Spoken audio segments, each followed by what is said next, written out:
and that was effective May 7th. She's thanking the board. I'm sorry.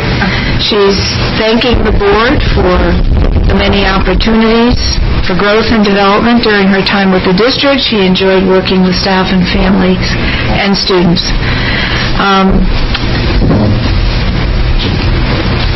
She also feels that the position obviously provided her with many learning opportunities, not only as a therapist, but as a member, a team member, and a supervisor. She is obviously offering also her assistance during a time of transition and wishes the board, the staff, and the students the very best moving forward. And this is just a point of information for the board. We also have a letter of resignation from our speech language pathologist at the Lebanon Middle School and also at Lyman Memorial High School in the Lebanon Public Schools. Kathy Filer, as a member of Lebanon Public Schools, this has been a great opportunity. I've learned more about working within the special ed team and collaborating with my colleagues, as well as new strategies to increase student participation and motivation in sessions. And she appreciated the support throughout the past year. So she is also offering her help during the transition to a new speech-language pathologist. And then finally, our third letter is from our own bookkeeper, who's been with us for a very long time, Cheryl DeRozier, offering a letter of resignation. She will be leaving on Wednesday, the 19th. She's been very satisfied in Lebanon, but decided to make a move to advance her career. She truly enjoyed working for the Board of Education and greatly appreciates the opportunities that have been given. And she is willing to offer our public schools an additional month of her time after hours or from home to help with the transition. Please let her know if we need her help in that way. So we have 3 resignations. They're point of informations, but I hope that the board will accept all 3 with regret. Thank you, Pat. We will move on to our item number 3 on the agenda, public participation. As bylaws of the Board of Education, we will allow up to 30 minutes with each individual speaker speaking for 2 minutes. Is there a member of the public who would like to speak this evening?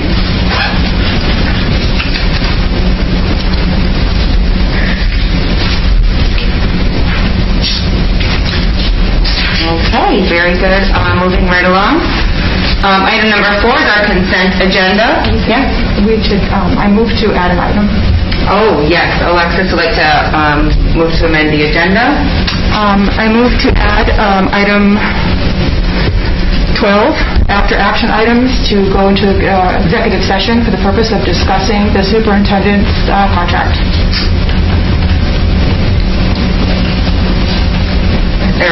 Thank you, Danelle. Motion by Alexis, seconded by Danelle, to add add an executive session into tonight's regular meeting, following the action items.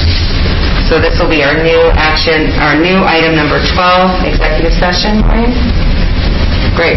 Any discussion? All those in favor of amending the agenda to add an executive session for the purposes of discussing the superintendent contract, please raise your hand. And that's unanimous. Thank you very much, Alexis. Moving right along to our consent agenda, item number 4. Is there a motion on the floor? I'll make a motion to approve this consent agenda. I'll second. Great, thank you. Motion by John to approve the consent agenda, seconded by Mark. Any discussion? Great. All those in favor of approving the consent agenda as presented, please raise your hand. Okay, motion passes unanimously. Thank you. I am told we do not have a student representative's report today. I'm wondering, Mr. Apostoli, do you have anything that you think should be added in this student representative report, or no? Not really. Okay, great. Great, so we will move right along to our reports of the committee. Let's start, Matt? No report? Okay, we'll move on to finance and facilities. Nicole? Okay, we met just last week on Tuesday. We started off with discussion about the LMS baseball. Wait, this is not on. Discussion about the LMS baseball field. Scott Elliott did a fantastic job giving us a presentation of what that field looked like at Aspinall before, and then the progression of how they worked on it, and now what it looks like today, and it's absolutely gorgeous. And I like the fact that it was a lot of his manpower in conjunction with the DPW, in conjunction with our maintenance staff here, and it didn't cost the Board of Ed a single penny extra to maintain that field, and I was very impressed. So as it stands now, we ironed it all out. So Park and Rec is responsible for all the major things regarding that field, like if there's dugouts to be replaced, fertilization every year, the mowing. The Little League uses the field primarily in the spring and fall for fall ball, and they use their people for manual labor as well. They have rakes, and they maintain it during the fall. And then the Board of Ed people, so Scott Elliott and John Jarvis, use it during the spring, and they start in April and maintain all the way to June. They have a sand pro, they make the lines, they rake it out, so they have it all worked out that way. So now we have a clear picture of who maintains what with the field, and it's being used. Then for the LED lighting project, I believe the contracts, Kevin, were supposed to be sent out this week, so hopefully we have an update about that. I don't know if now is the time or later. And then we also talked about the LES ventilation project. We're still waiting for the mechanical engineer to be available mid-May. We still need the window estimates. Bartholomew contract is not doing the work. It's now Crop Environmental. They were supposed to get back to us by May 10th to look at LES as well as LMS for the abatement. And then finally, we talked about the 21-22 budget. As you know, there's a referendum now open until 8 o'clock. If the town is going to vote on the budget, we have been cut, as it stands now, about $294,000. But we will see what happens after tonight. That's the end. Great, thank you, Nicole. Does anybody have any questions for finance and facilities? No? Okay, great. Thanks for that report, Nicole. Dawn, communication? No report. Goals, enrollment? No. Okay, Maureen, policy? No, we do have to have a meeting. We had one, and we're waiting to hear back from the attorney, so I'll have a policy meeting probably within the next week or two. Great. Alexis, safety and security? No report. John, Superintendent Ebel? No report. And now, strategic plan and curriculum.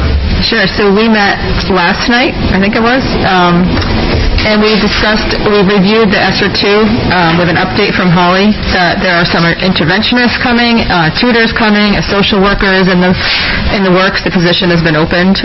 We have some math supports coming from EastCon for K through 12. We're working on our SRBI for K through 8.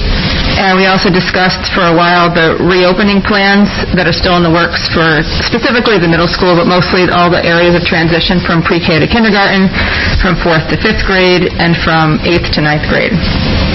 Our second item on the agenda was an update on the Lyman exams, and Mr. Appicelli told us that exams schedule will be coming out next week.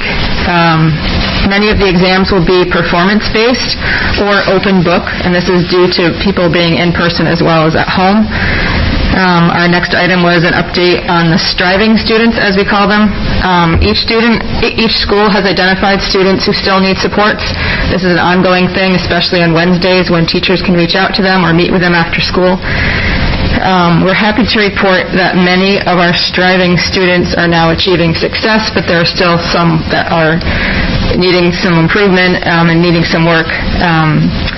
Mr. Appicelli was happy to report especially that we had 22 students take advantage of a virtual high school in order to get credits back where they may have lost it. And finally, we were all extremely pleased with the communication that's going to be happening with our curriculum and instruction on a website. There's a Google link that Holly sent us that will show all of our curriculum based on academics, subjects, based on grade, based on school, and it's already well in the works, and we're very impressed by it. So I want to thank Holly for putting that together with Mr. K here at the middle school, and we are especially maybe impressed, too, with how she's going to tie in things about the town, connections to the library, and it looks great. Photography will be in there of students achieving, showing success, and working in our curriculum. So we're really excited about that. Thank you, Danelle. Any questions for Danelle, strategic planning curriculum? Oh, go ahead, Dawn. Last night's meeting was wonderful, so thank you for the agenda and the leadership on that. I do think that it's important for us to also note that it was, what we talked about was that it's the majority is not distance learners. So I think it's important for our community to know that where there are striving students, it's not majority distance learners. And that seemed to be a trend, correct me if I'm wrong, throughout, based on the numbers they were able to give us last night, throughout the district. So it doesn't appear that our striving students are only distance learners, but also in-person students. Right. They're at both locations, and you're right. A lot of times people assume that it's all distance learners that are struggling, but there are some distance learners that are thriving. It depends on the student and what's best for them. Great. Thank you. Any other questions or comments for Danelle? All right. Excellent. Thank you, Danelle, for that work also. And Mark, negotiations. No report from negotiations. No report from negotiations. Okay, great. Governance did meet. One thing that we should just note is that we are still currently looking for a Board of Education recording secretary. So if anybody knows of anybody who would be willing and able to come and take notes for our meetings, it would be great if you could apply and you could speak to Ms. Saccone about that in central office. I could always step down and take the job. No thanks. No thanks, Maureen. All right, very good. All right, that brings us on to item number 7, administrators' reports. And I can see we have Mr. Epistelli with some students. So, I was fortunate to have 2 of our seniors. No, I meant turn on your mic. This one right here. Yep. So I'm very fortunate to have 2 of our seniors here tonight, Journey Desloriers and Sierra Batista. They're going to talk a little bit about the different paths that we currently have for our senior project. We have a number of students that are going to be honored on June 10th at our award ceremony. The award ceremony is going to be on our soccer field. It's going to be done a lot different than we've done in the past. But we typically honor our seniors who have outstanding oral visual presentations that they made, and students who went forward and did extra work and did the honors component. So Journey is an example. She can talk a little bit about the honors component senior project that she did, and Sierra had an outstanding oral visual presentation, and she's going to talk a little bit about that as well. Great. Thank you very much. Journey, you want to go first? Okay.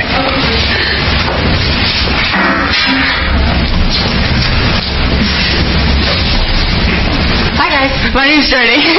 I recognize Miss McCall over there. Hi. So I did the honors component for my senior project. Now what's different between the two is for a regular senior project, I don't want to say it's the bare minimum, but the big difference is starting with the essay, the research paper. So mine was about 10 pages in length. I could have went more, but they had to stop me. And the normal senior project is about 7 pages long. So the next thing that was a little bit different was I had to do a visual component, and I will get to that further, but those are just the differences so you can know. So right off the bat for mine, my thesis was how mental health affects young adults. How mental health and social media, sorry. I'm nervous, I haven't done this before.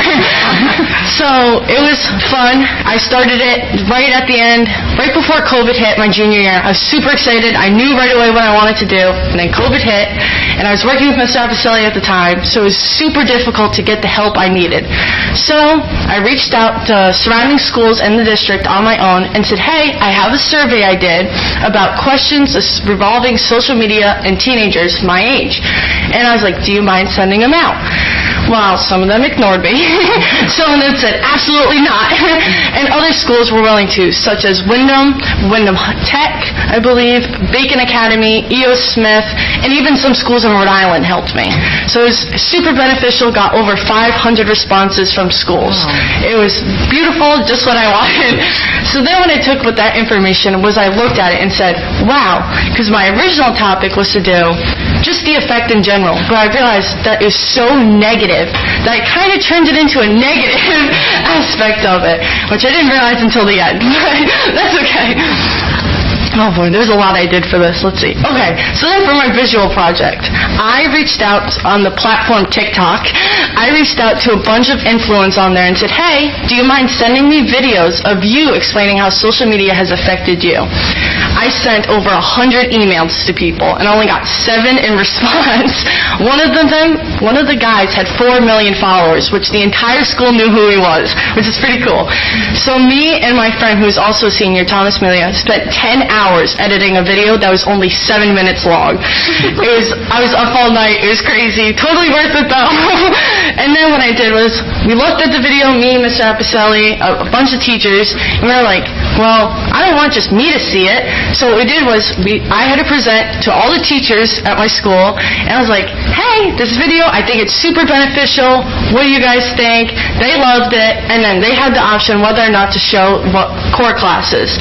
While I was out of school for a month, I wasn't there to see which teachers did it or not, but I heard a bunch did it, which is awesome. And I also gave the option that any student who wanted to see it could come to me personally, and I would send it to them. If you want the video, it's super cool. I have it, Mr. Apicelli has it, it's awesome. So then the day came, and I had to present my project, freaking out, obviously.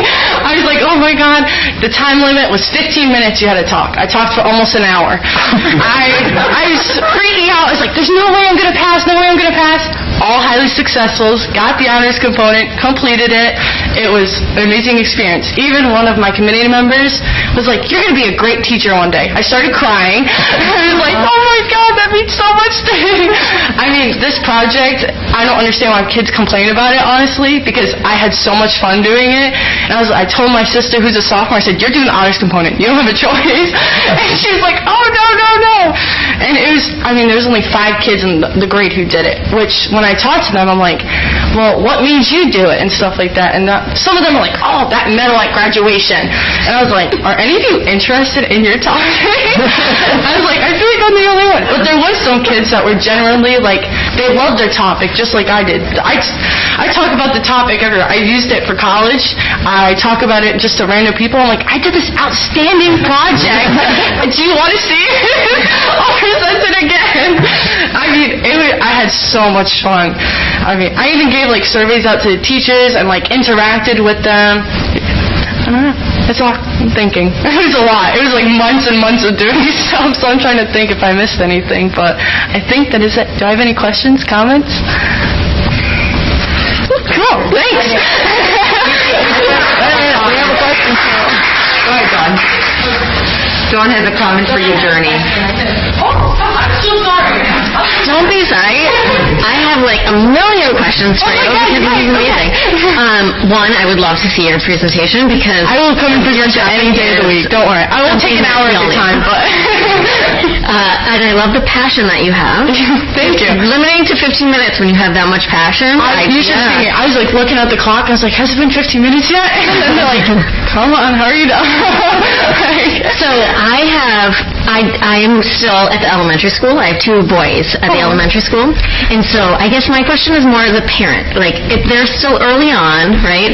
But, like, what would you tell younger kids about approaching projects like the senior project? Like, what could I pass on to my kids? I would say don't tell them now. Don't scare them with it, because it's overwhelming, especially at a young age, to take that in. But I'd say start, and I wish that they would have talked about it in middle school. I really, really do, because you hear about it, but in middle school, I had no idea what it was. And then you hear about it your junior year, and it's a lot of work. I got it done, but some kids can't do that all. So I wish that in middle school, they'd start by saying, hey, there is a senior project, maybe start looking at things that interest you, and not just like hobbies, but like topics. And then it gets you thinking. You're like, oh, you think about it more, and like maybe just once a year in middle school, talk about it. But then once they hit high school, that's when it's kind of like, hey, are you thinking more about it? Stuff like, just get them a topic thinking. Thinking of the topic's the hardest part. So, yeah, that's my advice. Thank you so much. I really appreciate that. Yeah, of course. Yes, Miss McCall, hi. It's nice to see you again, outside of work. I really don't know many of the kids in school, but the reason I know Journey is because our DAR chapter presented her with the DAR award. And she came to visit me at work the other day. I know it in person. Yes, I know who she was. I felt bad. And we're really proud of our DAR students. Absolutely. I try my Congratulations. Thank you. I try my hardest. Thank you so much for coming tonight. Your enthusiasm is contagious. Keep it up. Thank you. Yeah. Thank you. I'm really talkative, so sorry if I took too much time again.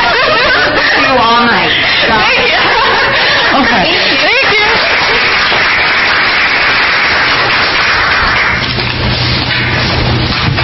I think one of the most important things is getting kids to realize if you picked the topic that means something to you, it's not work. I mean, it was work for her. You heard her say that, but it's not. If it's something you're passionate about.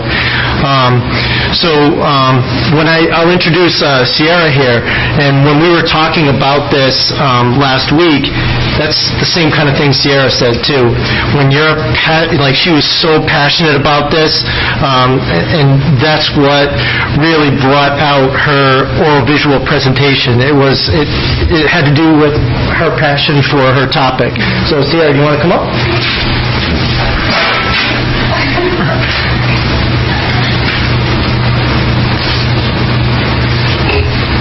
Hi, my name is Sierra. So my topic for my senior project was child abuse.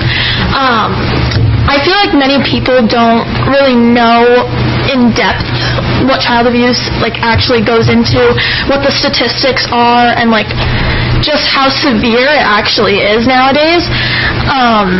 And I think that my true passion for it was because I've seen it happen. I've even been through it, so I knew immediately when they brought up the senior project that that I wanted to do the child abuse for that.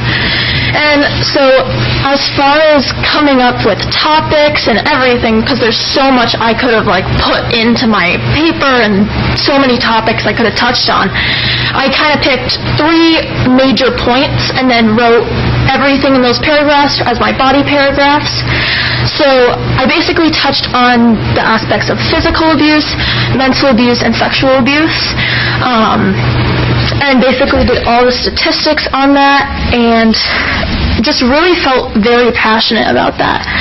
My thesis was that child abuse is happening all around the world, and people aren't doing anything to help stop it, and we need to do a lot more as not only a community, but a nation. And even the statistics, one of them was so many children passing away due to child abuse per day. And another thing that I did during my presentation was I came up with a little mini quiz, and I did a few questions, and I gave my proctors, I gave them a few minutes to do the quiz, figure it out, and then we went over it all together. And they were basically shocked by the statistics because they were so severe that it's just something you could have never guessed. Honestly, I'm just so passionate about it because it hurts me to see other kids going through that, and I want to help stop it. One thing I talked about was, as a community, coming up with something to raise awareness in schools or raise money to help go to shelters or any place that can help children in general. And it's not just children. When I talk about children, I'm ages 0 to 18. And it can be very hard, and as far as physical abuse goes, that can also turn into mental abuse, which can also lead to things such as suicides, and that's not fair, and I really want to help people with that. So going into the project, as far as writing my essay, was a little difficult for me because I'm not the most academically gifted. So I did spend a lot of time on it. I had a lot of help from my proctor. They really I can't even thank them enough. But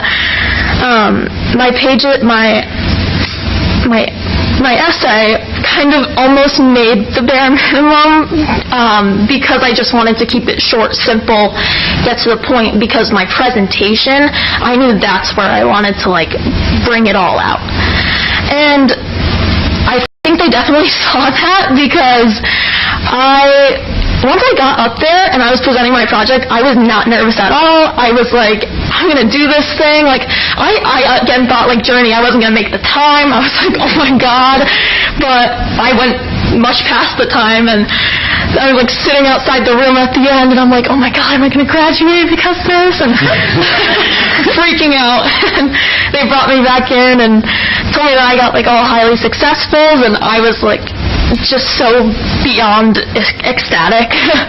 And it honestly just gives me more drive since I've gotten this outstanding project award that I've gotten, the all highly successfuls. It gives me more drive to do more because I realized that I had an impact on these 4 people that I presented to. So how much of an impact can I have on the community, the nation, And I don't know, I was very passionate about it, and a lot went into it, but I'm definitely glad that I had the project. It almost was kind of a healing thing as well for me, for my childhood, and it really brought out a side of me that I didn't think I could have, And now I'm just I feel free, open, basically I can help anybody, I can do anything, and that's the goal for the rest of my life. Wow. But any questions at all? I always do. I do. First, let me say thank you. Thank you especially for being brave to put yourself out there like this. It's appreciated. Thank you. And then recognizing that we all approach academics differently. Some of us are great with essays, some of us are great with presentations, some of us, we run the gamut. And so I'm wondering what you might tell up-and-coming students who might not be great at essays or who might not be great at the presentation side. What would you tell them in terms of how to approach working with their proctor or anything? Yeah, so from my mistakes that I made, I would definitely, we have our core time to work on our projects, and that's 30 minutes each day. You can ask your proctor for help, ask anything, and I would recommend doing that 100%. You would get the project done so much faster. You'll have it correct. Your proctor's right there to help you. That was one of the things that I didn't really do. I more so did it at home on my own. But when I finished, I would always go to my proctor, have him check it over.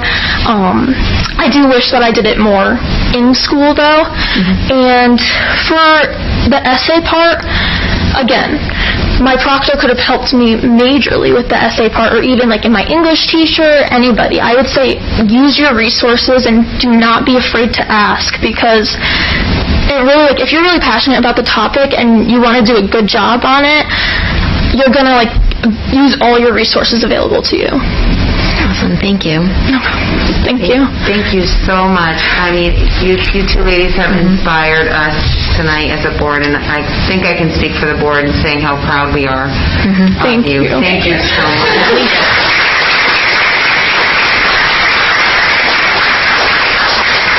One of the things I think you heard, Sierra talked about in Journey, how much they put into it, but can't you see how much they got out of it too?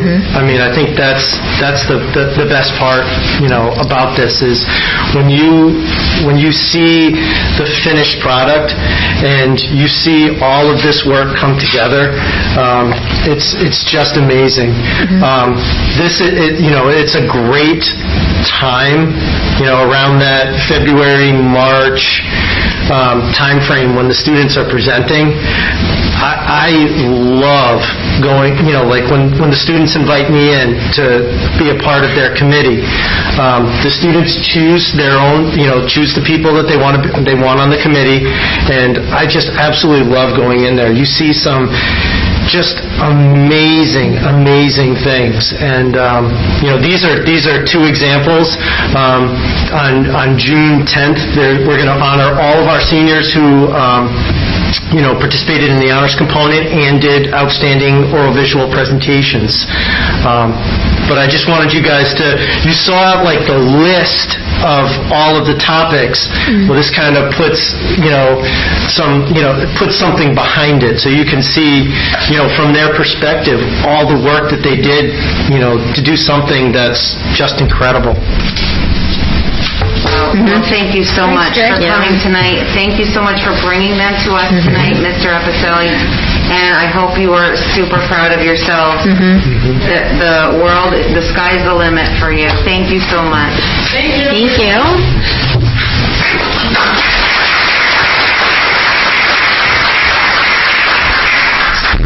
I do have one quick thing. It goes along with my board ed report. I don't know if you saw Diane Ayer in her creative writing class had a number of students published in this book.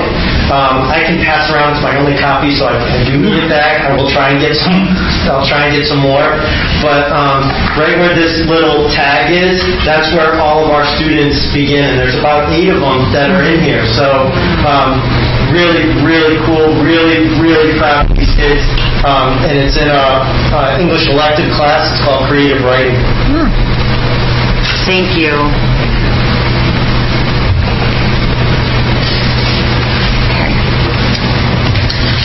All right, great. Thank you so much for that. That was fantastic. All right, we're going to move on to the report of the superintendent. Our first item is enrollment. Oh, do you have any other administrators who would like to report anything that was not already in the agenda? Or in the packet, I should say? No? Okay.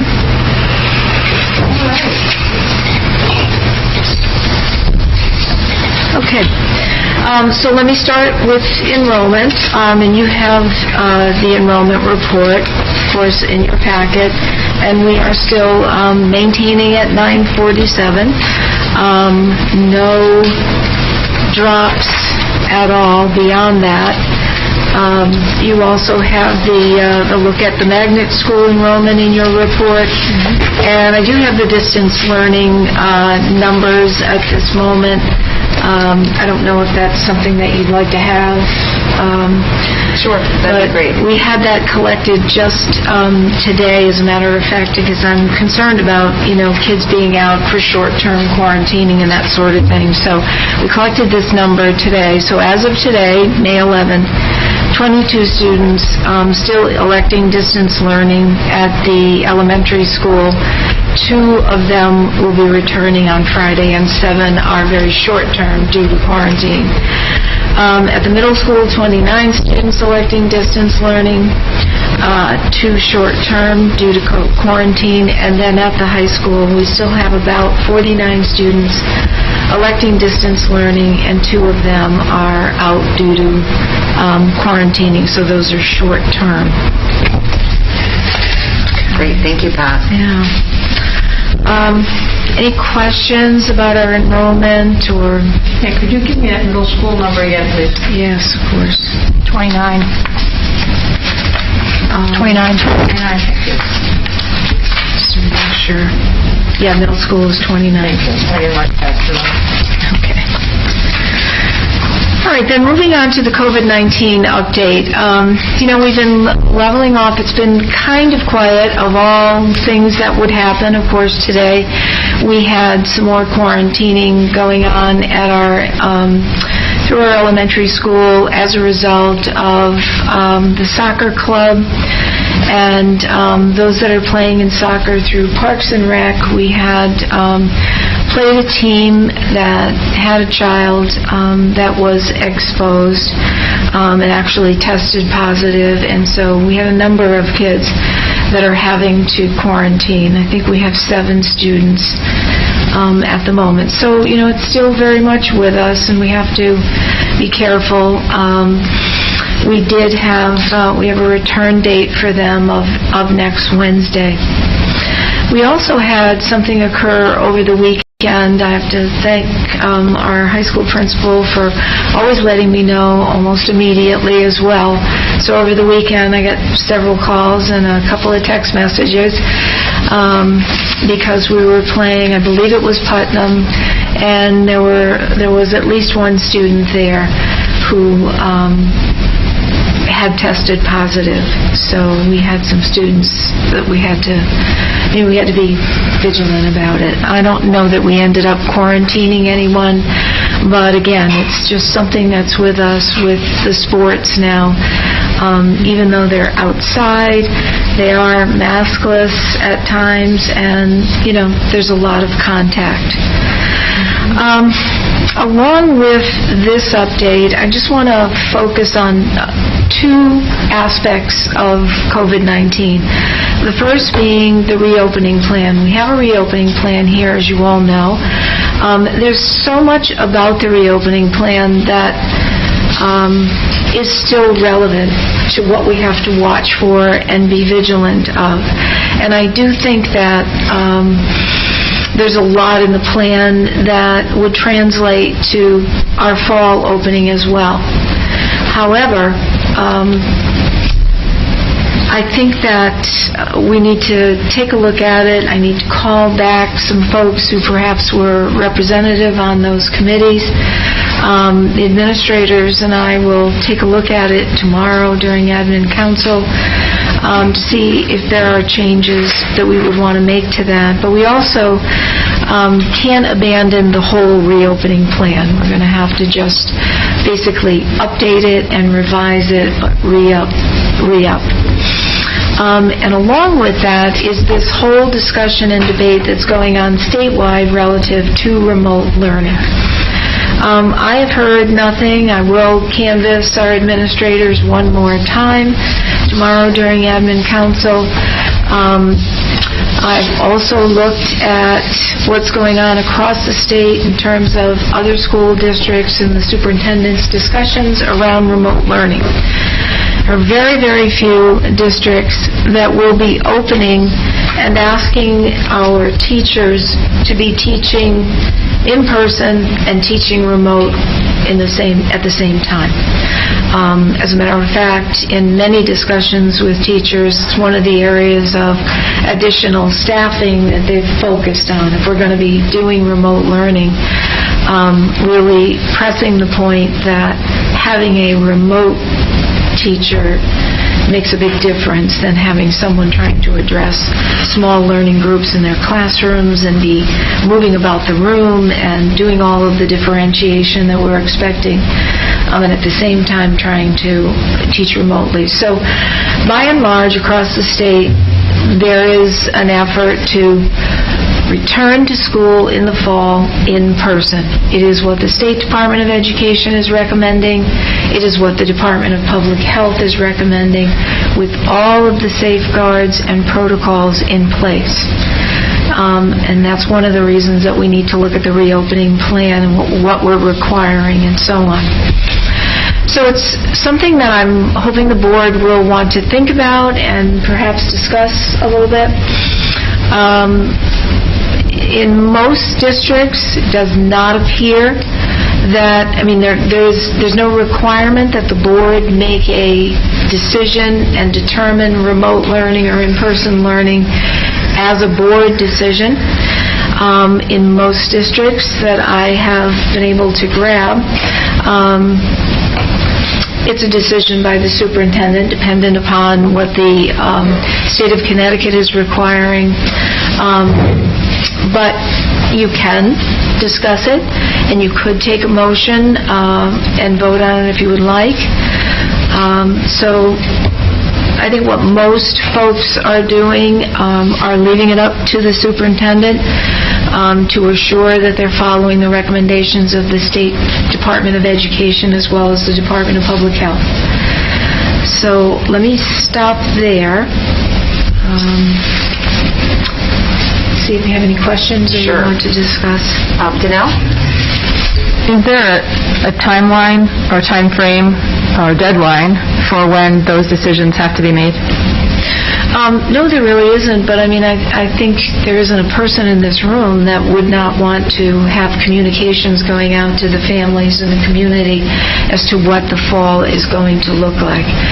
I would suggest that if we were waiting for any other shoes to drop in terms of what the governor, the task force, and those state agencies might be requiring, I would say we would wait until Wednesday, May 19th, when he makes the May 19th decisions to fully open things up. But even as far as he's opened things up at this point, the Department of Public Health and Department of Education are still recommending following all of the CDC protocols. So again, what we can do at home and what we can do when we're outside and we're alone, or we're outside in a very small group, or with our family members, having our masks off, walking, riding, biking, running. We can do all of those things. We can be eating out without our masks off, but schools are different and we are still required. The last advisement from the weekly meeting with the State Department of Ed and Public Health is do not change anything until the fall. So I would say we would wait until Wednesday to see if there's anything different in what the advisories are, but then get our announcements out as soon as we can. I have another question about the reopening plan. There was a committee that was formed last year. I think it had like 50 people on it. Yeah. I am often asked if the board has any say in things that are on that plan. Like, can you please let us do this, or do we have to do that? I say, that's not up to me. That was on the reopening plan. Mm-hmm. So I'm curious if that group of people will be changing at all, or more people will be added, if their board members are on it, or what. I'm not sure who's on it exactly, or how it was formed. Well, I'm not exactly certain myself how that all came together, but it was in existence, so it's a document that's on the website. In fact, if you go to the website for the school district, it's the first blurb that's right there in the center of the screen. I don't know that we need 50 people to come together. I think maybe we need the administrators to look through, because I'd like to know how well everything has been working, because there are parts of it that I think are going to have to stay in existence, and it goes to some of the health and safety that we've also been looking at. I've completed another brief audit of the buildings, and then also some of the health aspects of how we operate during COVID.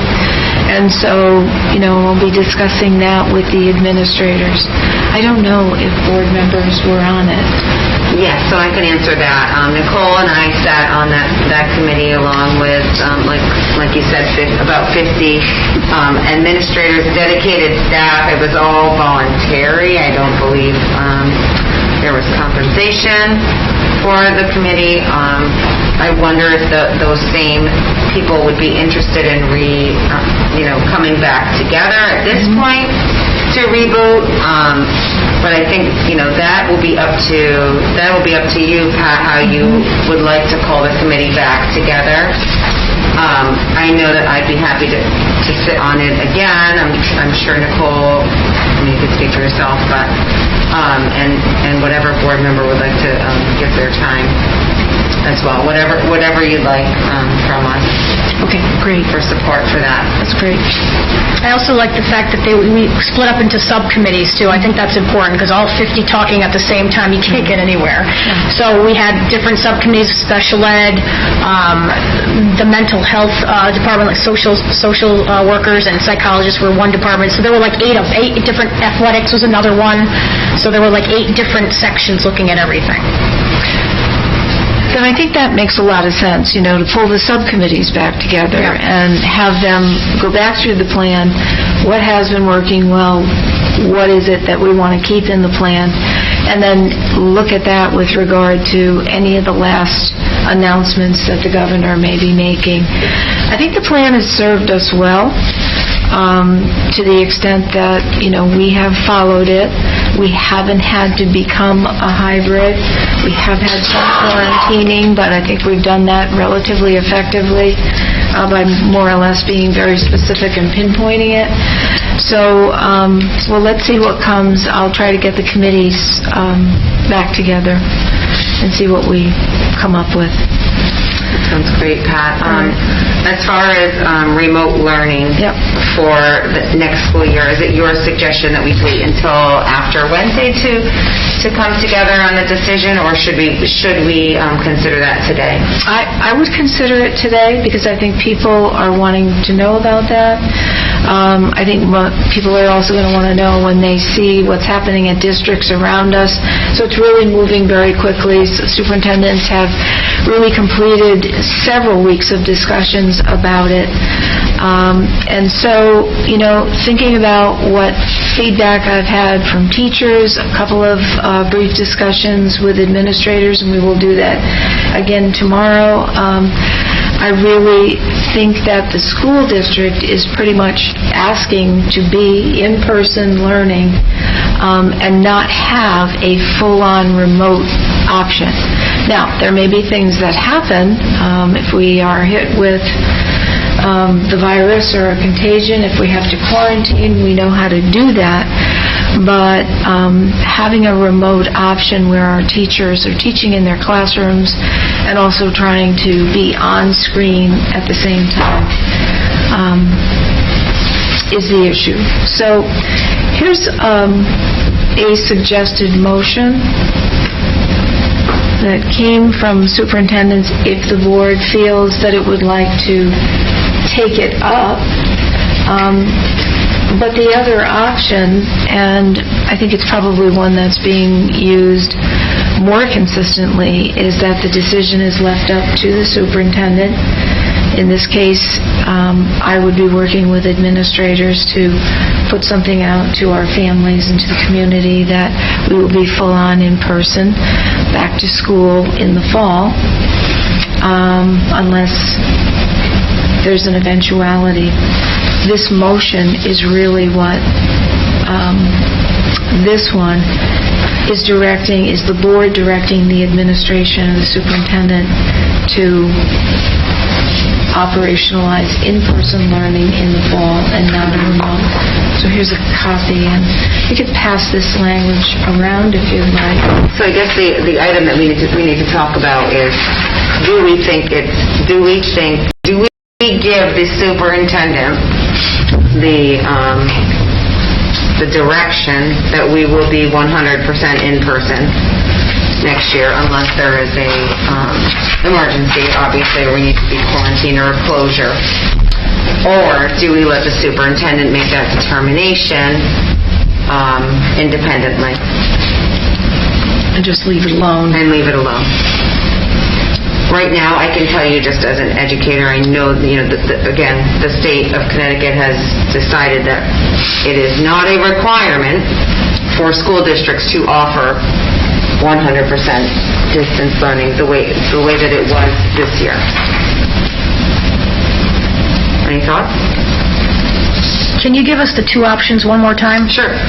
Either we can make a motion as a board and make that determination as a group that the superintendent is directed to not offer 100% distance learning next year, or we can let the superintendent make that determination on his or her own. I'm in favor of the board making the decision. Okay. Dawn? So I have lots of questions. One being how we address families who can't take the risk of being in person still. Does that then mean they have to look for other options? If the board makes this decision, yep. Because I don't like having two options, because I believe that there are a million more options than just two. But there are families in town in which in-school learning might not be safe still. And it's a health issue. I think there's probably few, but it's still an issue. And so how do we serve those families? And are we opening ourselves up to a lawsuit if we say, sorry, you have to be in person, period? So, can I? Please, yes. So this has been a huge discussion, and there are options for those families, and it's largely through the RESCs. I think I even had a discussion about that today for where we were talking about some of our special needs students or students who have health risks and other health impairments and things like that. So there are options that will be available throughout the state, and we can assist, but when you choose that, that's not an option here in the school district. It's also not an option that we're administering. So it's somewhat like homeschooling. And I don't know, I'm looking at Cheryl. Do you mind if I... No, not at all. Cheryl, I know we were talking a little bit about it today, but I don't know if that's come up in any of your... chatter about it. Yeah. The regional directors and what we're hearing is similar to what you just said. Yeah. What we heard so far is that the RESCs are going to be overseeing the remote work for those families who choose to keep their children at home. So it is kind of released from the LEA, right, from our district, and we would oversee the program for those students. That's where we are today. Right. So I don't have any additional information about that. Yeah. Did you have any other questions, Dawn? No, I think that there's just so many unknowns that I'm really uncomfortable as a board making that decision, because things like if we vote now to say full in-person learning, and I'm not saying that I don't support that, I'm wondering about moving forward. We can make that decision and then it all changes. So as opposed to having the superintendent make the decision with the information that they have at that moment. Yeah, I think there are extenuating circumstances, and the district will clearly work with those extenuating circumstances. But I think this is for the option, right? If you have the option to come to school and you have the option for remote learning, then families are allowed to make that choice right now. But next year, will that be an option? I'm not going to make an argument for or against, but I do know education has looked a lot different this year for many, whether they're in person or remote, because of the changes in the classroom, right? When you're teaching both to in-person students and at home, it's quite a different task. So I think that that was the state of Connecticut's move to say, you know what, the districts don't have to provide this. They're not required to provide this. Right. So I guess we're now seeing a soccer team at the U8 level is quarantining. So no matter what, those teachers are teaching both in person and online, whether they were that originally or not. And so if again, I understand the language of option. However, we're not only dealing with the options, we're dealing, like, if the argument is, because I have seen the teachers that teach my students, like, they are like miracle workers. It's amazing. But that doesn't mean that just because there's no option next year, they wouldn't, like, I can't get on board with that argument about what the teachers are experiencing, because they possibly will still experience it next year, whether it's an in-school exposure or an athletic exposure. So I'm having a hard time following that train of argument for what we as a board are supposed to be deciding. What are your thoughts on that, as far as quarantining students? I think that is certainly an eventuality that could happen to us. You absolutely could. The difference is it simply means that we are returning to school in the fall in person, and we are not offering a 100% of your days in remote learning. Unless there would be not that option, unless it becomes required by the state of Connecticut. So let's say COVID goes rampant again, and what's happening in India suddenly spreads around the world again. The state of Connecticut is going to move to shut schools down again. Then we're in that remote learning circumstance. Or if it's deemed necessary by virtue of something that happens in our schools, all right? So there's just a contagion that happens. So I think what's really difficult is a board being asked to make that decision when we're going to have to operate. We need to get them back in school. Our teachers want them back in school. We all want them back in school if it's safe. And that's the way we've operated all along. So we've allowed throughout Connecticut, throughout history, superintendents to make that decision, whether it's a contagion, a virus, or it's weather, right? Superintendents can close the schools. So superintendents don't just close schools, shut them down completely. That's the Department of Public Health if it's a health-related matter. So I recognize your concern about making a blanket statement from the Board of Ed, and that's why I think if you want to take an action, your action should be to require the administration superintendent as that spokesperson or that head to implement full in-person learning in the fall unless the state of Connecticut deems it necessary to go back into a hybrid version or a remote version. So you're leaving the decision to monitor, to be really careful, and to follow the direction of the state of Connecticut's Department of Education and Public Health. Go ahead, Mark. Does this have to be decided tonight, this question? No. Okay. That's all. I feel, Dawn, too, that I don't know if we have enough information right now to make that call. Several school districts. I've just got a list here of emails coming in. Pomfret, Brooklyn, Holland, Mansfield, Colchester, Baltic, Sprague, all following that same thinking. We have to monitor, we have to be careful, but remember, we didn't close down until the state of Connecticut told us to close down. And then there were decisions made when we felt it was safe here.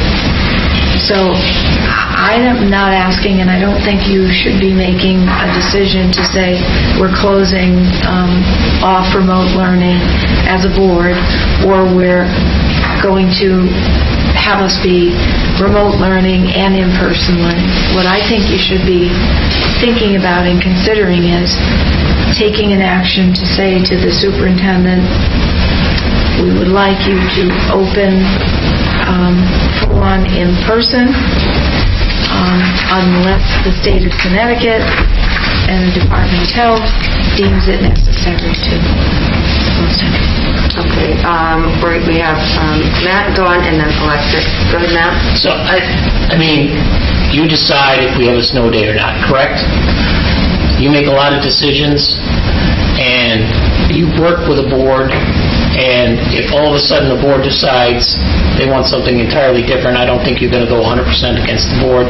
But I'm just saying, so I think this is a little bit of a moot point, because she's ultimately going to make the day-to-day decisions, or the next person is going to make the day-to-day decisions. And I just think that it's something that they should do. That's all. I agree with what you're saying, Matt, but I'm also thinking about communication to parents. Of course, my mindset is always at LES, but so for example, the soccer team who is being quarantined at this point, they're not all in the same class, and that wasn't a school's decision. From my understanding, that was not a school's decision to have them quarantine. It was the Department of Health that is recommending the quarantining. And so that decision is then out of our hands. And so in my mind, if there is a blanket statement of, if the state shuts us down, okay, but does that extend to our local health department? Because then if those students are exposed because of a sports or because of athletics, does that mean that they don't get school? And again, these are the questions that parents are going to be asking, so I want to be very careful about what we're doing. And again, the state of Connecticut and the Department of Education also do not really have the authority to close schools when it's a health-related matter. It has to be in conjunction with the Department of Public Health. So yes, you're absolutely right. And you could add that language, that one that I circulated there, you can add that as well. So, the board is directing the superintendent to launch our fall 21-22 school year in full in-person unless the state of Connecticut and Department of Education and Public Health deem it necessary to go into hybrid or remote. Alexis? I would be in support of this motion, for the reasons being that the superintendent and you are in constant contact with the State Department, Public Health, everybody else, a lot more than we are. So I would be definitely in favor of pushing to the in-person, but obviously if something turns out where we need to change it, then those decisions would be acted on, and if we need to be involved, then you would have our full support. One other, just a comment, this would be helpful for planning purposes, planning for the fall, families planning for, if remote learning is not going to be an option for me next year, then I need to be planning for the school year in person. So I think it is important that we make a step toward in person. But I think that they also have to know that remote learning is potentially something they need to be planning for as well. Because like I said, if it's an athletic event in which students are then having to quarantine and it's not because of school, we still have to provide them with education, right? I mean, so how do we... Is that true, Pat? If they are quarantining next year, we haven't gotten that far, have we?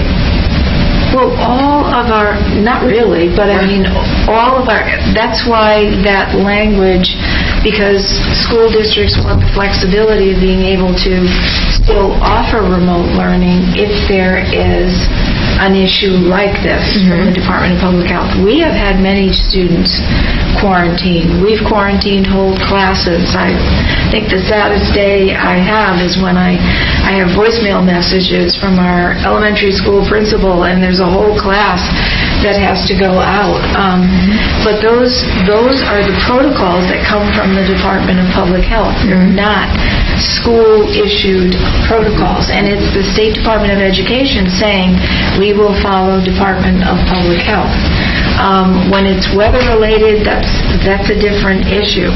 And I know that this community has not had a good response to having remote learning days instead of snow days and that kind of thing. But that's primarily what you're talking about. What are all the eventualities and what would happen? And so we need some flexibility. In order to do this with that flexibility, that's why I'm suggesting you, if you want to take any action, your action should be to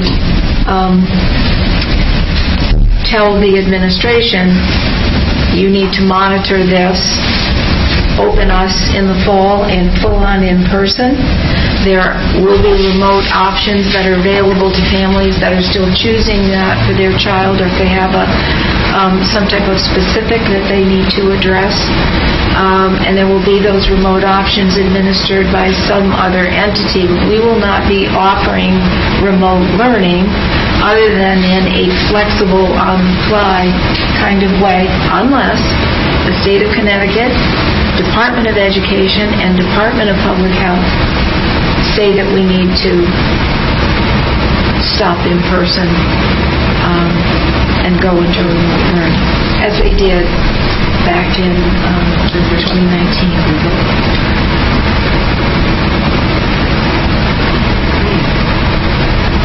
Make an amendment to our agenda. Do you want to add it to action item 4? Right. Or do you want to do it in We would have to add it to action 4? No, it would have to be a separate action item. But we would just add action items after.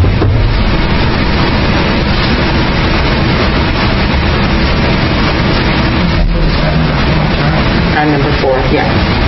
Yes, that'd be great. All right, so I move to add number 4 to action item,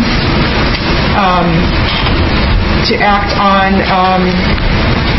the direction of in-person learning for the 21-22 school year. Okay, so Alexis is moving to make an amendment to the agenda to add an action item number 4 regarding in-person learning and remote learning. Motion by Alexis, seconded by Nicole. Maureen, did you get that? I hope so. Great, thank you. Any further discussion? Yeah, I just need clarification. I understand. I feel like we're talking about full-on learning or full-on shutdown, but I want to know what happens when there is a week in which a student who was impacted by athletics or their family is out of school. Are they out of school, or are they given the option of remote? Can I just answer that from my understanding, and Pat, you can correct me if I'm wrong. So what we've been doing this year is remote learning, right? I mean, temporary. Exactly. It doesn't necessarily, from my understanding, mean that when kids are quarantining, when students are quarantining, that they're going to get this exact same service next year when they're quarantining for 2 or 3 days or 5 days, right? But we will have to provide some type of remote learning. It doesn't have to be exactly the same, so that the classroom teacher is sort of teaching in 2 different, right? Does that make sense? So something will have to be given, but it doesn't necessarily mean exactly the same thing that's happening right now. And I think it's an issue that we have to consider and plan for. If we don't have a full-on remote platform, there are no teachers in this district that are going to allow a child to be home, especially if they're hale and hearty, but just, having to quarantine. So we need to do some planning in terms of what that will look like. And it may be that there's a remote option, and it may be that their teachers are checking in with them and that the students are checking in with everyone. I can't imagine that anyone would let a child who's quarantining for 10 days languish like that. We're simply saying that we're not starting the school year with parents choosing, I would like my child to spend 180 days in remote learning. Everyone is going to be responsive to that, but we have to plan for that. There was just an article published today from CAPS about the fact that we all want to go back to normal, or what was normal, pre-COVID normal. What did that look like? But we can't. We can't, because there are other things that we've learned how to do. We've learned other ways to connect with students. We've learned to use devices differently, and so on.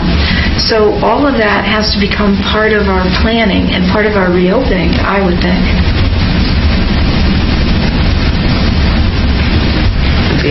Good time for those conversations during the reboot.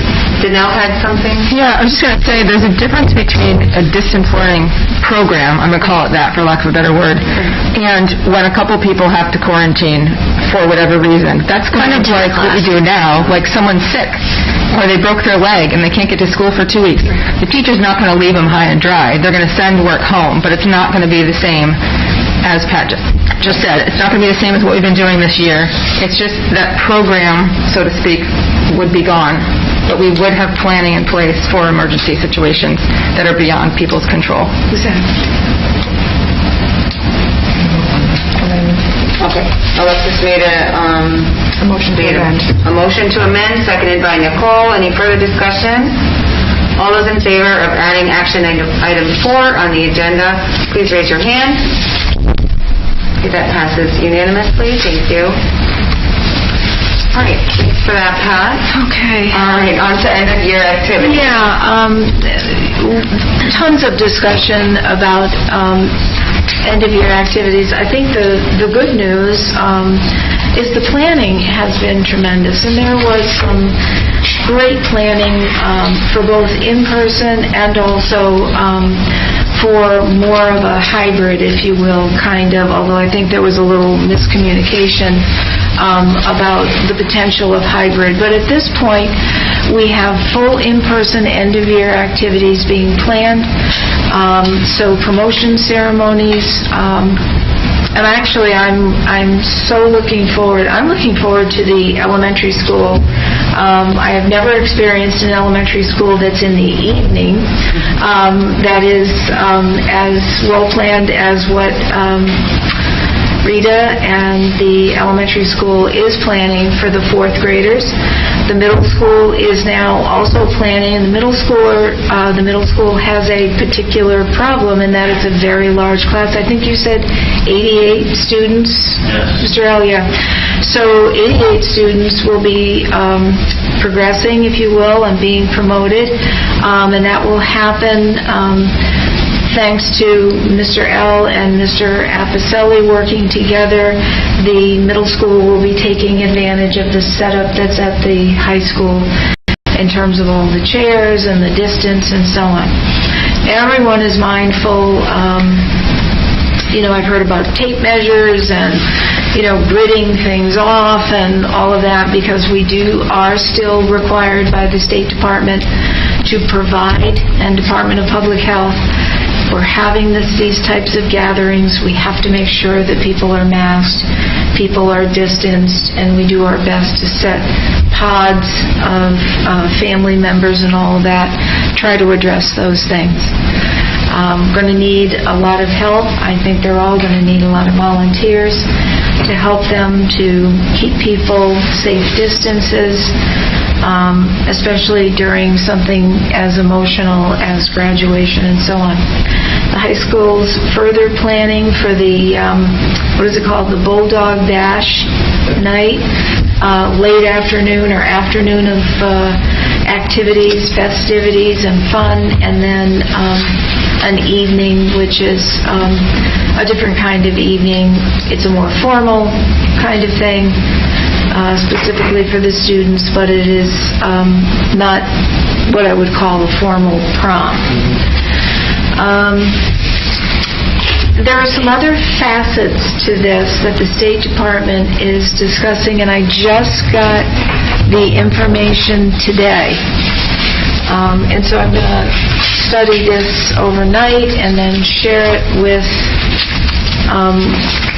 the administrators tomorrow. But this is from the State Department and the Department of Public Health, again, creating capacity screening and testing. So They're asking us to apply for this assistance if we need it, but it's basically a 24-hour turnaround on testing individuals who'll be coming into these larger than small group activities. It's called the Epidemiology and Laboratory Capacity COVID Screening Testing Programs. Oh, yeah. I'll write that down. I absolutely will give you all of it. So what is it? It's the CDC getting together with and connecting us with providers who will provide screening. In other words, there will actually be screening tests here that we would use. I don't know if that's something that I think we're going to necessarily take part in. I really have to read through this, but I just want you to know that that's how seriously, even though things are opening up, the Department of Public Health and the State Department of Education are encouraging and pushing, and they want us all back, and they want us open, but they're still looking at the precautions. So this is another aspect to end-of-year activities. But everything is open. All of our promotion ceremonies and graduation are planned for in-person so that families can come. There will be limits on the number of folks who can attend, but it's all there. Thank you. Any questions for Pat so far? Janelle? I don't have a question, but I have a comment. I was so excited to read in the administrator's reports about that, what do you call it, in the back, where they're clearing the seats, the amphitheater. Thank you. Since I moved here 11 years ago, I was hoping that somebody would fix that up. I think it's a major project that someone put so much time into, and it just looks like a dump. And now I already see it transforming, and it's going to be used. So I'm super excited about that. I just wanted to thank you guys for Zach Johnson and whoever else is working with him. I'll have some pictures for the next meeting. Thank you. Great. Thanks, Pat. Okay. The next item on my report is the Google communication. This goes to the unfortunate circumstance of discovering, whether intentional or unintentional, that we had Google files going out of our school and district, and they were able to be seen, manipulated, and even I guess maybe student files, for example, that were being shared were found to have advertising on them and things like that. It was an unfortunate discovery. There's investigation of whether or not, things were intentionally done or unintentionally done. That's not the matter for the board. I think you're probably hearing that it is awkward for teachers at times when they want to share files with families or others. There's certain types of work that has to be done, and it's more effectively done through a Google file. We are not closed to doing that. They just simply petition Mr. Dulac, who's sitting here. He generally brings that to me. He explains what the endeavor is. If it seems like it's an important thing that we have to do, this is the only way to do it. It's a legitimate sharing of files. There is no danger. It's not a student data privacy matter. He brings it to me, we approve it, and he opens that up for that individual. But on the advisement of Google itself, they were a bit stunned, I guess. Maybe you would, Mr. Dulac is agreeing, he's nodding. Yeah, absolutely, that we were that accessible to the outside world. And we really needed to shut that down. Most school districts do not allow that to filter out. So the issue is not closed. And there is a way for anyone who needs to definitely share a file and knows no other way to do that to to work with Mr. Dulac and either get that opened up or he helps them to find another way to do it. But I think we wanted to just make a statement about that in case the board members are getting individuals who have concerns about that. I just want to make it clear that the files can still be emailed out to the parents. Right. It just can't be shared. And one thing that concerns me on a shared file is if a teacher, I'm just going to use teacher as an example, but if a teacher shares it with a parent and the next year uses that same file and shares it with another parent, now this file is being shared to two parents, and if the teacher didn't realize it was being shared, I'm sorry, I'm using teachers, but if the teacher didn't realize it was being shared to that other parent, now that teacher is now sharing it to two parents. And they can still email a file where it's not shared, it's one file, that's it. The thing that we closed was the sharing, and that's just the outside, I'd call them enterprises, not enterprises in the public world, but outside enterprises.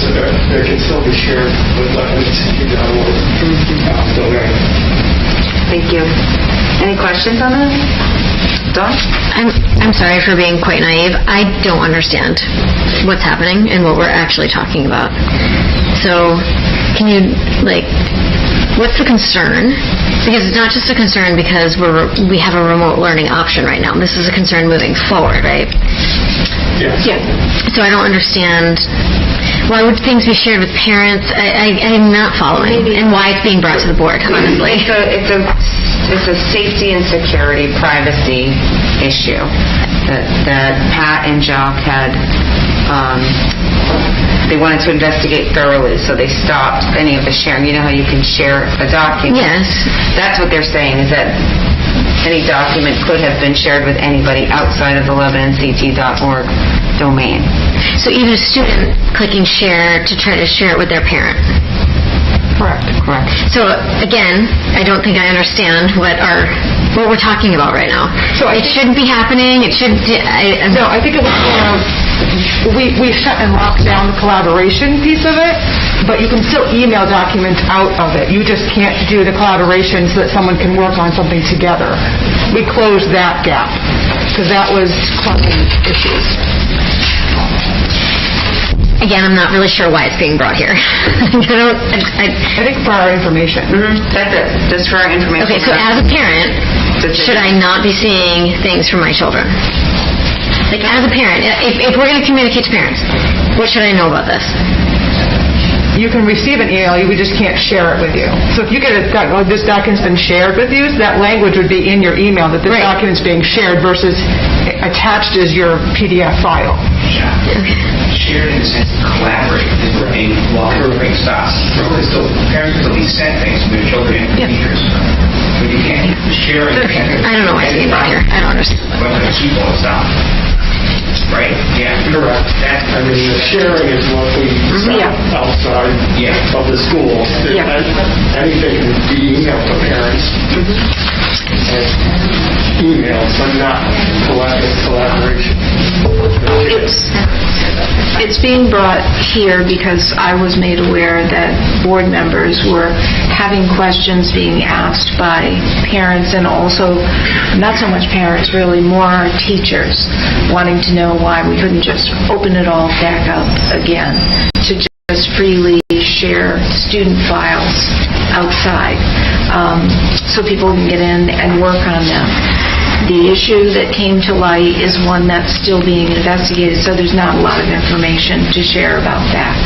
But we just wanted to assure, we were asked to assure board members that if you are being approached by folks who don't quite understand that, to send them to us and let us know, because there are ways that things can be shared. We can email anything to someone, but that's an individual email to them. So we're just not opening up the file. And I'm not 100% versed. I'm not a Google expert, but Jacques, I don't know if there's something else that you can share.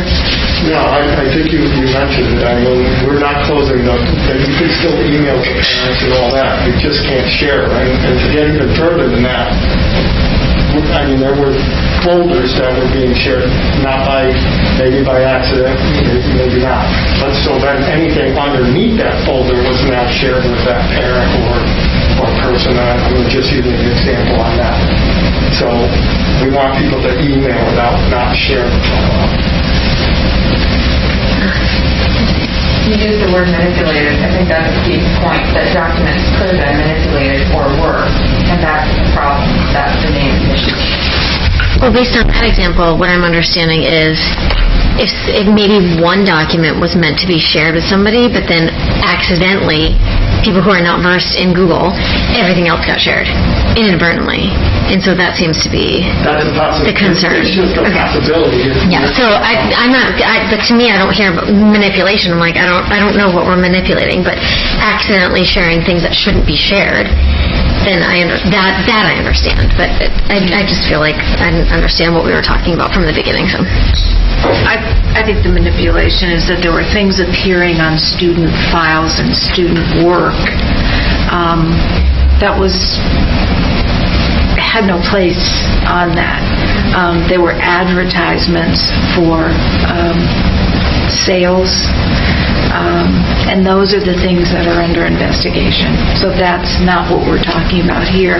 We're just simply wanting to inform the board. We were asked to inform the board that if you have folks asking you, why can't I have that, it's because we're just sharing things through email now rather than having a whole files opened up so somebody could go in and do something with them. So that's all it is. Okay. Other questions? All right, and the last item there is the search update. And the search relates to the business manager search. We do have the potential to interview a candidate that does look very well qualified. So we were going to follow through with that. But other than that, that search is still somewhat slow. It is not generating. It is a shortage area in the state. We are investigating. I do have communications back and forth with the executive director of CASBO, which is the business manager consortium, and she is looking at a listing for us of individuals with a lot of experience who may be willing to serve in an interim capacity if we are unable to find an adequate candidate that we would like to hire. And we've also done some investigation with a couple of search firms, if you will. I'm concerned about that because typically their candidates are not public or school district finance folks. They're more business and retail and that sort of thing. So that's where we are. I just want to make sure that you know that that position is still very much open and would benefit from more applicants. Thank you, Pat. Yep. Any questions? All right, very good. We'll move on to our facilities report.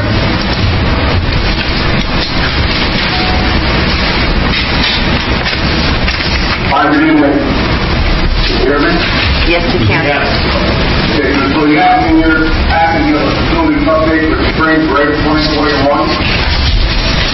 If you have these one through it, if not, you can take questions on it. I have one other thing I have to just mention to the board. Anybody have any questions on the spring report?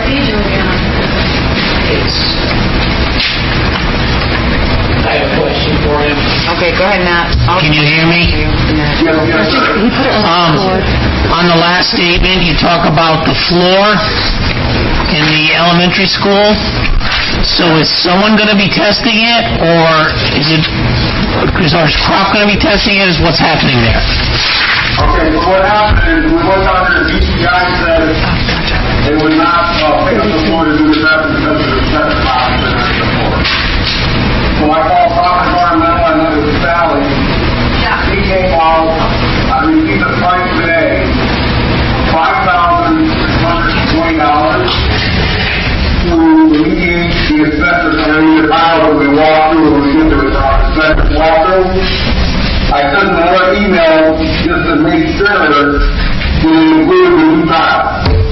sent me an email back saying, no, it does not do the new tile. So I said, I need an inclusive price of the pavement, the removal of the tile, and the replacement of the tile. So I'm waiting for another email, most likely tomorrow or the next day, to get a bill price. So it's going to be more than $5,600. I guess that's all I can say. Also, Matt, to your point, I got an email about looking above the ceiling in the kitchen as well, for any type of mold or contamination above the ceiling. Down and I inspected above the ceiling. There's actually no contamination above that ceiling. It looks actually clean because we replaced the ceiling tile 2 years ago. So we're in good shape to the elementary school in the kitchen above the ceiling. Okay. I do have an update. Oh, okay, go ahead. I'm still taking questions on the first page. Any questions? I'm good. Keep going, Kevin. Okay, so I have an update on the Earthlight and the LED project. We got a very short email from Eversource. I'll just read it directly. Middle school is all set. Awaiting engineering on the elementary, and I need to do a final review of the high school. So in layman's terms, that means that Eversource is literally off the middle school. I think probably by the end of this week, I will get another email from Earthlight saying they were all set with Lyman and the elementary school. That being said, our next step would be to meet with the project manager and do a walkthrough of all 3 schools to ensure all the fixtures, the colors, everything else is all correct. And at that point, we'll place the materials order. So I'm hoping we get that accomplished by the end of next week. That's the plan. Kevin, were the contracts signed? The contracts are not signed. The only contract they have in hand is for the middle school. Okay. Like I just said, the elementary school, they're waiting on the final engineering report. And the high school, he needs to do, this person, Alan D. Lundgren, who is the Eversource project manager, needs to do a final review of the high school. Can that be done this week? I'm hoping it's done this week, but again, it's Eversource, so we're keeping our fingers crossed. I think we're in a good place as far as the timeline goes. The materials are 4 to 6 weeks out. Again, school will not be in session. We'll do most of the work in the summer. If it's not going to the fall, again, they can do a second shift to finish up, the project on second shift that's after it goes into it. So I'm pretty confident it's going to be fun. Okay. So moving along, we talked about POP. I also talked to Anchor Engineering. I said, this afternoon I got from Anchor Engineering. We'll go over that email tomorrow or the next day. They like to do the testing of the middle school for example, that we talked about the hallways and so on and so forth, after school lets out. They're asking us for a budget price, now for the dollar amount to do all the ATM removal and replacement of the elementary school and the middle school, $5,000. The board did approve $20,000 for engineering for windows and the makeup area unit. I can't recollect if that was part of the ATM project as well. But they did approve $20,000 for engineering study. So there's money available should we want to move forward with that. That engineering study was going to include First grade wing? first and the 66. Everything, windows, everything. Yes. Did you hear that? Okay, well, how about that, again, tomorrow or next day, we'll email with that, whatever the board just wants to approve. Should we talk about that? Or Can you explain that to me again? Because I'm really having a hard time. Right, so Kevin, originally the $20,000 was allotted for the entire project, first, second, third, fourth wing. So So we need the final numbers on all of it. Yes. Because we have to bring that forward to the Board of Finance to see, what we can do about paying for it. I understand that, and that's what we're wondering with Anchor Engineering those projects as well. So, you think you're moving forward, and I'm moving forward as fast as you want, I know that, but we're making good progress, some of the LG projects should have, I'm thinking contracts in hand by next week.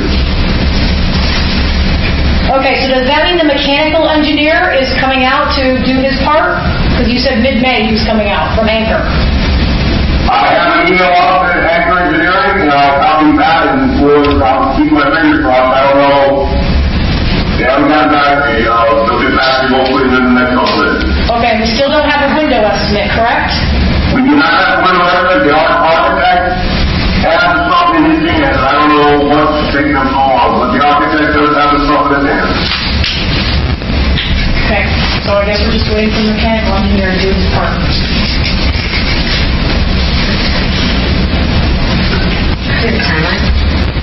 We did. We did, right. Yeah, but because Anchor Engineering is not moving, we want them to, that's why it's all this is stalled. At what point do we decide to not move forward with Anchor Engineering if they're not meeting any of the timelines that we have I would say time again?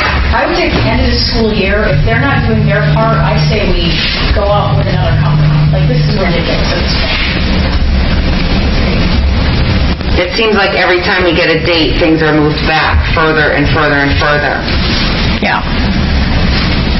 We do not, meet our obligation of windows will ready for break. We have a date to meet, they didn't follow from that date. April 20th. I wrote it down. Do we have another company that we can move forward with? Is there another company we can move forward with besides Anchor Engineering, or are we stuck with them? No, we're not stuck with anybody, especially in a window project. They were going to run anything with a window project except that one set of drawings. So the window project, that's what we got from our engineering firm. So do we have to use an engineering firm? Can we use not MCOR, but that other one that we use to do specific jobs like that? Can we research that and see who is the specialist on school windows? Can we get them to come in and do an estimate? Absolutely. I didn't window repair last time. Yeah, and can you tell Anchor Engineering that they have to the end of this month to get their numbers in, or we're going with another company? Because we've about had enough with them. I can have them do that, because actually, Anchor Engineering, I can read the document to an audit. Right. That's not even probably part of Anchor Engineering itself. Right. Yeah, so we need estimates now. I'll send that email out, I'll be Superintendent tomorrow. Thank you. And can we also put that on the agenda for next month as well? Say that again, sir? We're going to put that on the agenda for next month? Absolutely. Oh, by the end of the school year, is that correct? By the end of this month. By the end of this month. Yep, by the end of May. We have been struck along, and I think that we have been more than patient. Mm-hmm. We need to be exploring our options now, Kevin. Right. Actively exploring our options. We started in February with this. And that's pretty much all I have. Okay. All right. We will move along to our finance report 2020 to 2021 budget. I know we were given an additional year-end forecast from Mr. Serpensky. Yeah. That planned to be on with us. So let me just pull up his.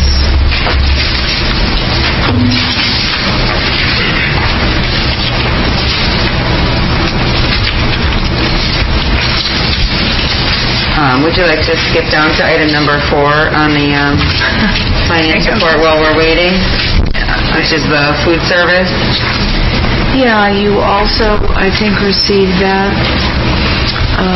Just a brief recap of what this looked like last year. And the numbers in terms of meal service through the year, and then in the months of July and August were really quite big. I don't know whether or not you would get that kind of participation at this point, but there is obviously, if you've read through Carlos's sort of review of what they would need to more or less participate in that federal program and then have the reimbursement. So financially, if we were to suggest serving meals through the summer, we would need to serve at least 70 to 80 meals, breakfast and lunch, per day. The interesting piece is that when the pandemic first began, we were serving a lot more, and there was actually almost profitability, and from what I understand from Mr. Serpensky. So he's not on? Okay. So, at this point, the decision is, would we like them to pursue? And I think probably pursuing would mean putting a survey out to our families in the community to see if the meal service is something that people need. For my own measure, I think it's something that we probably should do, because I heard very clearly from even the Board of Finance that obviously families have been suffering. There's been job loss, there's been income loss, and so I think we ought to at least give folks an opportunity to pursue or say that they need that service or they would like to have that service.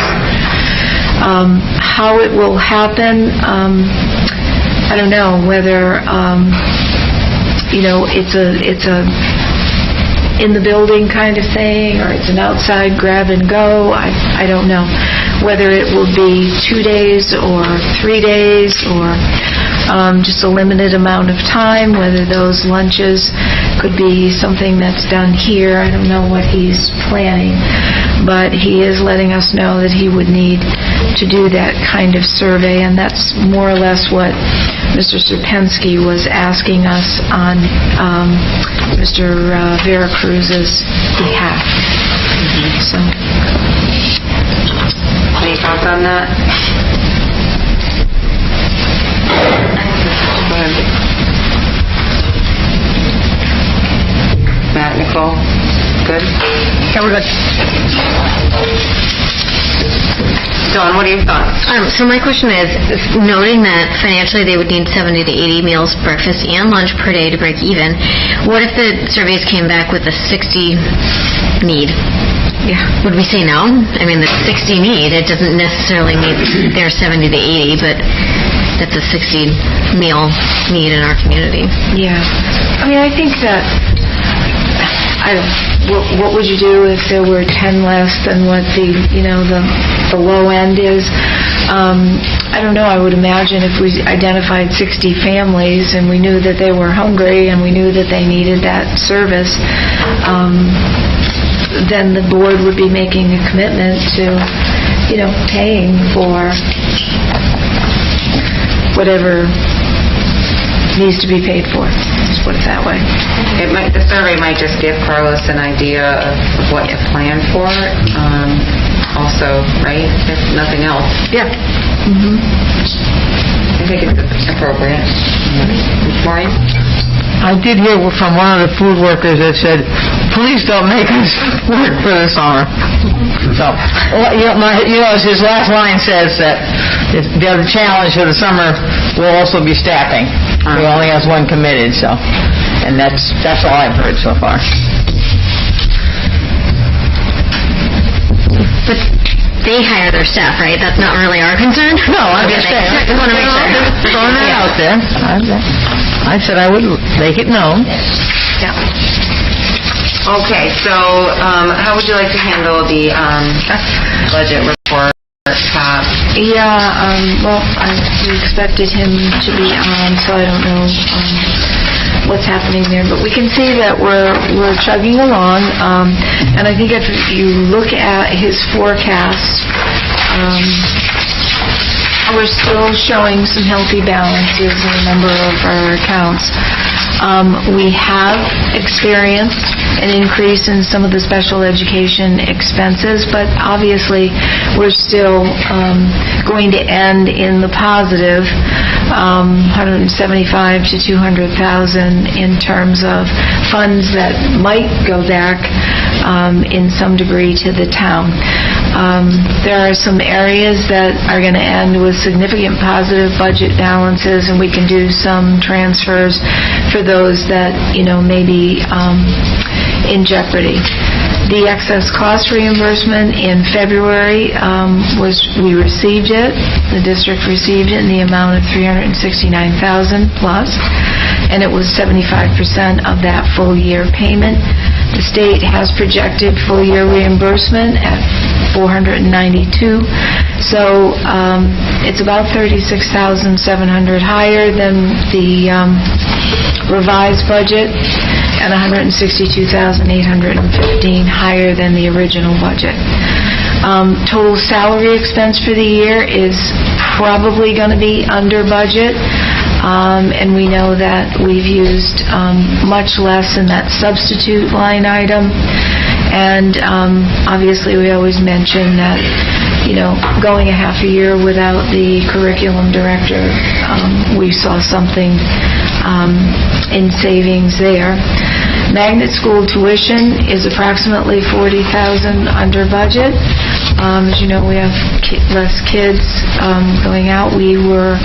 Funds were transferred to purchase some math calculators and those world language textbooks that our high school principal was looking for. So that end balance is now dropped down to about $14,000, and that is exactly what we're trying to do, is look at some of these balances and see if we can get done some of the work that we most likely would have projected for next year, but we've been cut. So we're trying to be judicious with that.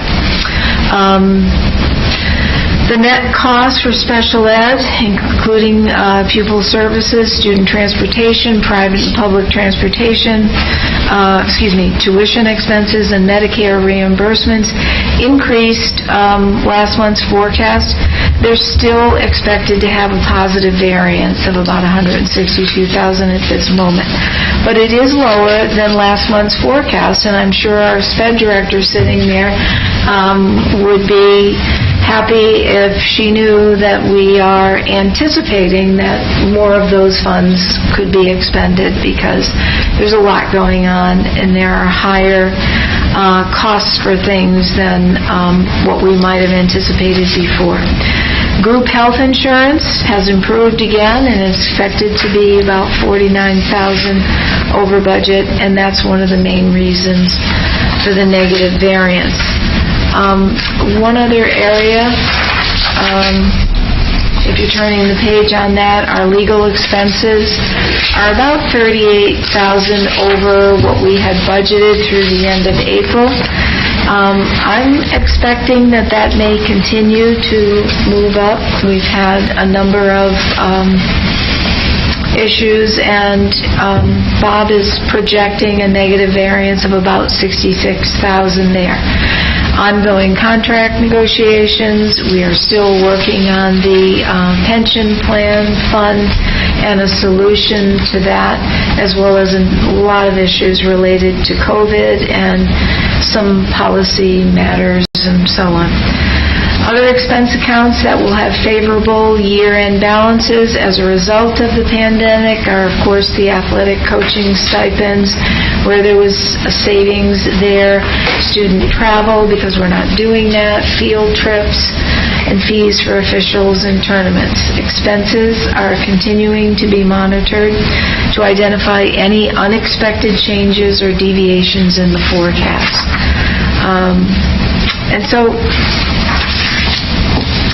we're still going to end with a positive balance. I am trying to be mindful of requests that have come in, and we do have a number of requests for things. We did do some purchases in terms of Chromebooks and devices. I received another request from Mr. Dulac, again, for another 30 Chromebooks. The 30 that we purchased before, we have given out. And I think probably our IT folks are responding to the sheer wear and tear on the Chromebooks and the devices that are being used, and we probably are aware of that right now because that's what we're using for testing this year. So I should have an answer for you tomorrow on that. So those are the kinds of things that are happening with our budget right now. We're in good shape, but... Great, thank you. Pat, the referendum vote passed, so we got our 220 mil, and that means the 294,000 that we don't have. Looks like some of this might help with that loss, so that's promising. I'm trying to use that as much as possible, and with the discussion that we had during the budget process of putting funds that we are left with into a non-lapsing account so that we can use it. That's going to be helpful. We asked them not to label it. Whether it's labeled or not, quite frankly, a statute does exist that allows the Board of Ed to use Board of Ed funds for whatever it deems it necessary. But it's good news that it passed and that there isn't the need for further cuts.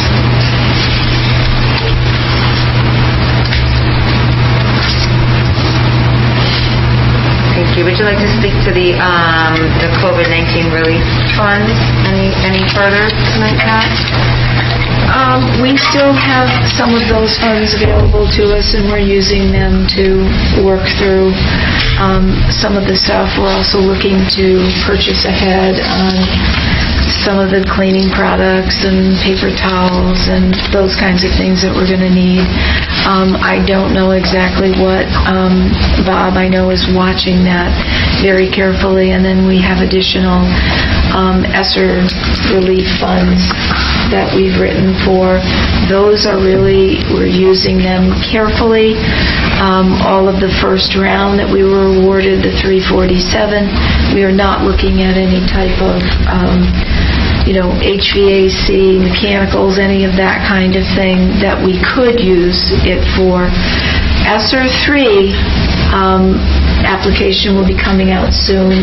That is an interesting process. There are some additional requirements that we're going to have to be looking at.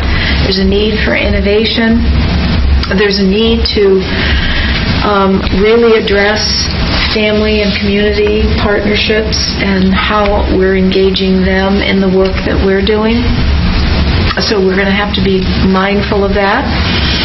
And there's another piece of that they recognize that very few school districts used any of the ESSER 2 funds for HVAC, fresh air, any of those kinds of endeavors, ventilation and so on. And yet, that was an opportunity. But no one did it, and it was really because of the way, very few people did it, was because of the way that we had to write for it, write SMART goals and all of that. So what they've done for ESSER 3, and there could be some of that we could look at, what they've done is to really stipulate that we have to be mindful of creating safe and healthy schools. And so under that topic, if you will, is where we might be able to look at a little of that money going toward those kinds of things. There's more coming on that. We just got the guidelines to look at. I'm reading through. I'm sure the administrators are looking at it. Holly is looking at it, our curriculum coordinator, in terms of an extension of the ESSER 2 grant as well. I'm a little leery of the language that's there that says that nothing constitutes supplanting. I don't believe that for a second. I probably won't be administering that one, but there's an awful lot of pressure to build in a lot of positions with these additional blasts in ESSER 3. But the school district has to be mindful that all those positions would have to be taken up in the operating budget once the ESSER funds are exhausted in the next couple of years. That being the case, we have to think about what the budget process has been like and the history of winnowing down any of the budgets that are presented.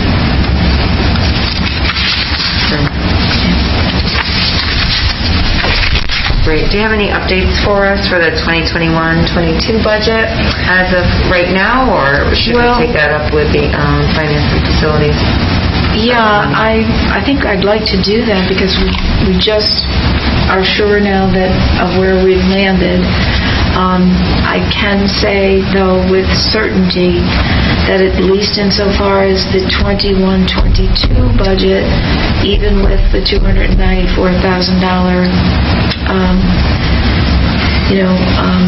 depletion, I really I see no reason for anyone to be concerned about positions. We cannot go there. We don't have the positions that we have are the positions that we need. So we're going to work with that through other means, and we'll have to settle into what are we really looking at, how much of the non-lapsing fund we can use, how much of what we have left over we're using now, and change things up a little bit, but it's not positions. It's not here, positions. Good to hear, Pat. Nicole? I would like to, over the summertime, I'd really like to take a look at all of our numbers in each grade, because with these families coming back and sending their kids to school, we may have a need for additional teachers in these grades, so I really want to keep an eye on that. I do not like large class sizes. I don't think it benefits the teacher or the students, and they have a lot of needs, a lot of learning needs, a lot of SEL needs, and we have to keep these class sizes very small, or as small as possible. So I'd really like to look at that over the summer a lot. Very good. All right, thank you very much. Do you think that completes the finance report? Yeah. Okay, good. All right, we'll move on. Does anybody have any comments? No? Okay, seeing none, we'll move on to our action item. Action item number 1, act on letters of resignation. Is there a motion on the floor? Matt? Make a motion, we accept the letters of resignation. All 3 of them. I'll second that. Great, thank you very much, Matt. Motion by Matt, seconded by Mark. Any discussion? Maureen? With regret. With regret. Thank you. Any further discussion?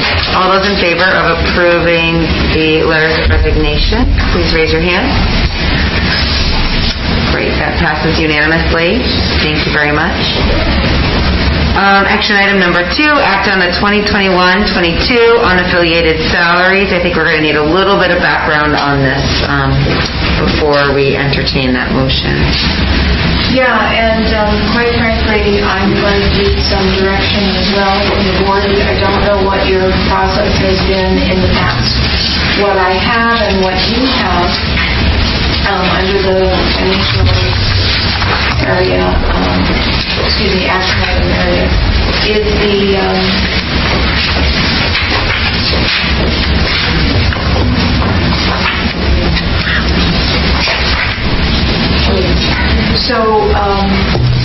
I have a sheet of paper that was given me by the business manager indicating that what he built into that budget and what he is recommending is a 2% increase on these individuals. Now, understanding that you're not yet completed with the negotiations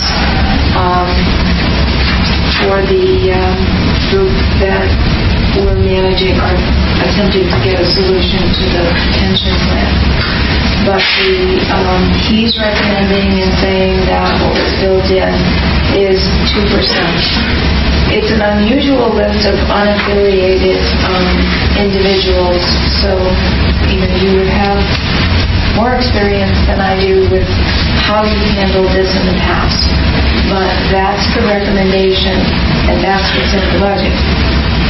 Now, I'm understanding that the board has in the past wanted to consider looking at this differently and looking at it in different groupings. But to be sure, you're kind of comparing apples and oranges, because you do have folks in this roster who are hourly wage earners, and they are quite low. And then you have another grouping that is at the 2% level who are salaried individuals.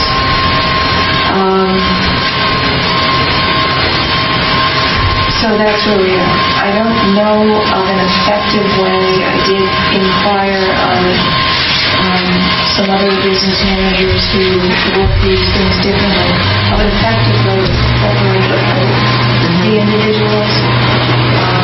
And I'm trying to get some research. Okay. So in the meantime, does anybody have any thoughts?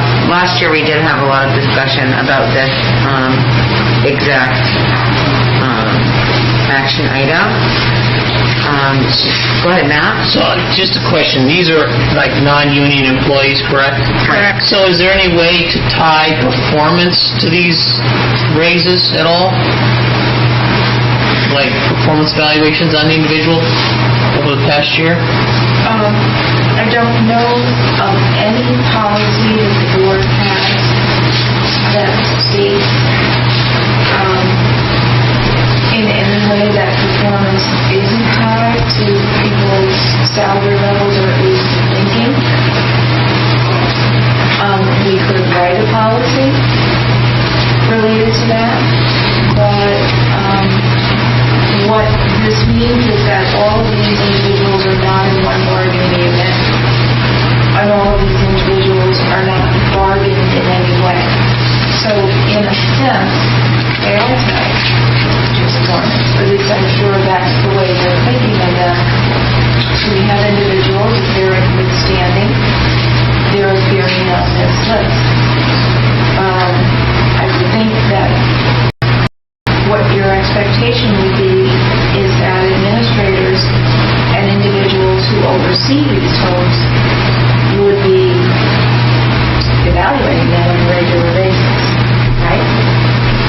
Correct. She said correct. I said correct.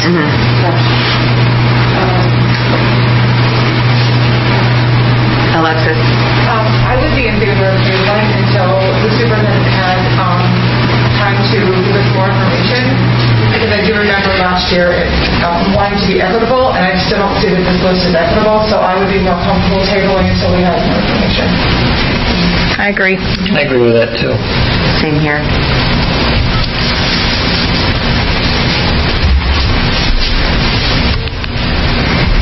So no action will be taken on action item number 2, and we will move that to next month's agenda.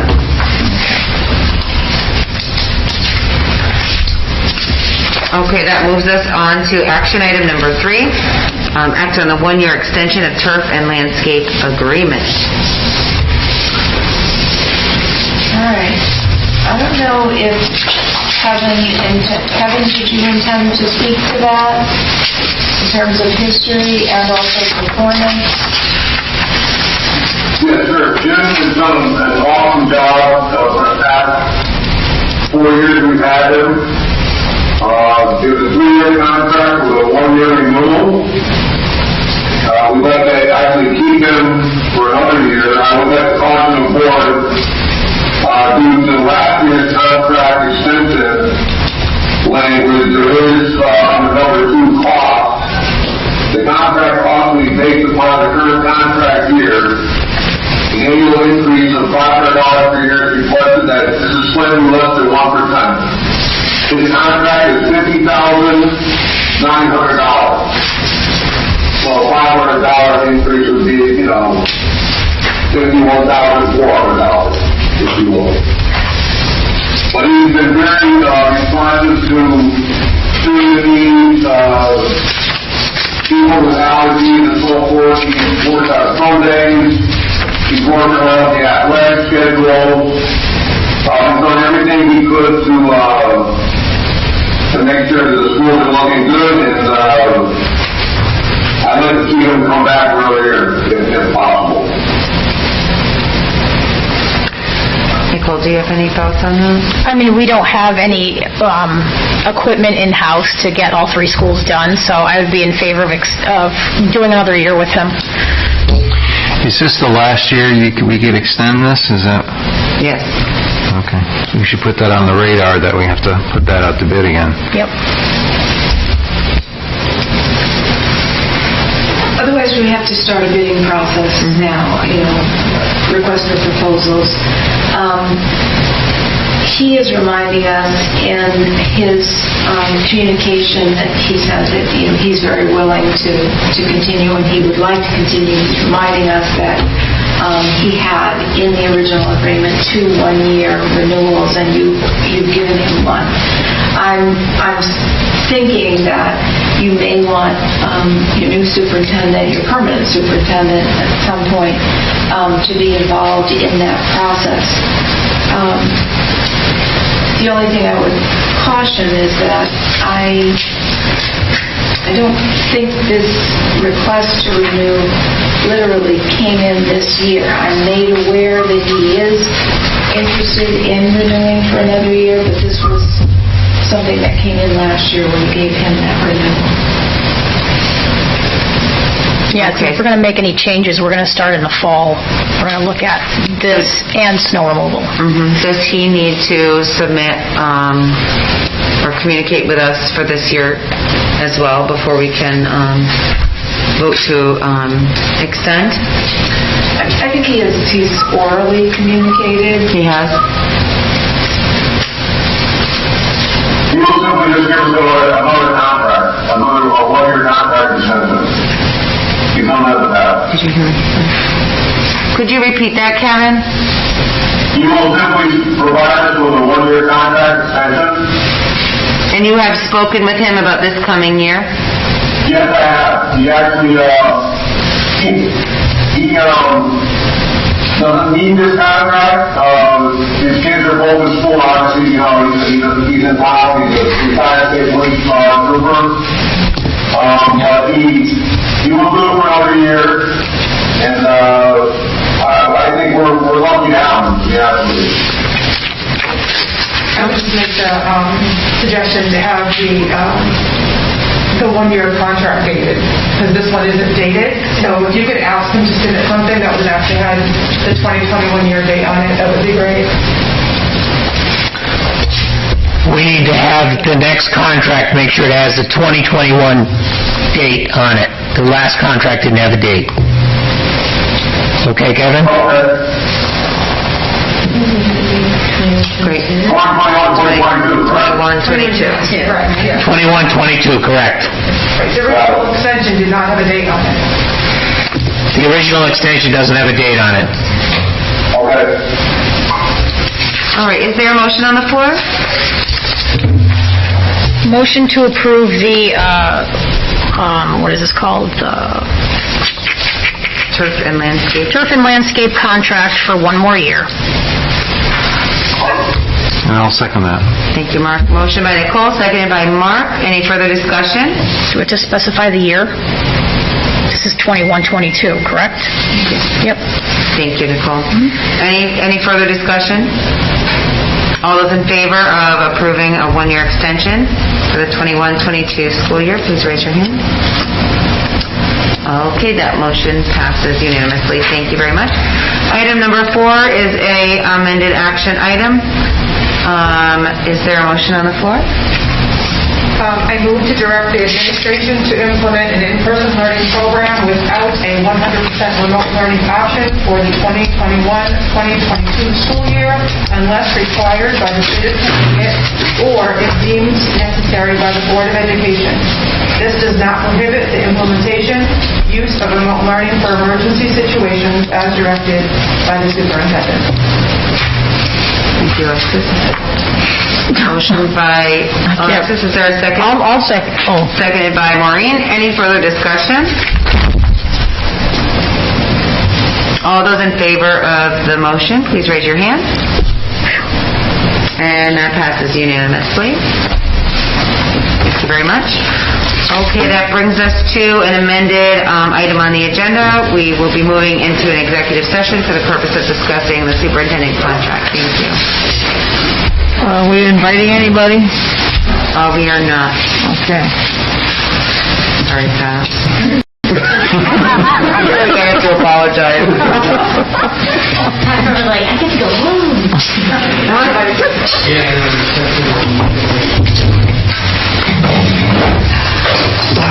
Thank you.